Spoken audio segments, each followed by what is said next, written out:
നിങ്ങൾ ഒരു ശിവഭക്തനാണെങ്കിൽ ഈ വീഡിയോ ലൈക്ക് ചെയ്ത് ഓം നമഃശിവായ എന്ന് കമന്റ് രേഖപ്പെടുത്താൻ മറക്കരുത്. ഈ ശിവമന്ത്രം ദിവസവും ജപിക്കൂ.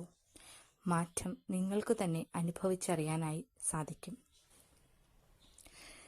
നമ്മുടെ എല്ലാ നെഗറ്റീവ് ചിന്തകളെയും മാറ്റി പോസിറ്റീവായിട്ടുള്ള ഒരു എനർജി നമുക്ക് പ്രദാനം ചെയ്യുന്നതാണ് ഈ ശിവമന്ത്രം.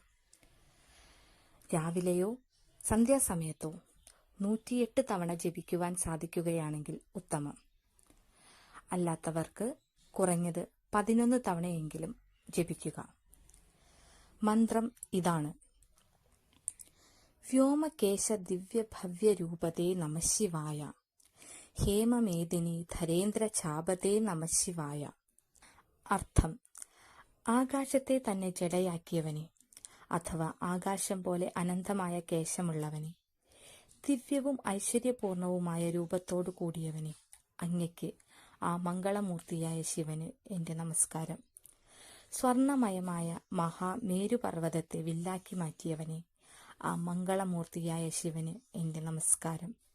ചുരുക്കത്തിൽ, അനന്തമായ ആകാശത്തെ കേശമായി ധരിച്ചവനും അതിമനോഹരമായ രൂപമുള്ളവനും മേരുപർവ്വതത്തെ വില്ലാക്കി മാറ്റിയവനുമായ ഭഗവാൻ ശിവനെ ഞാൻ വണങ്ങുന്നു.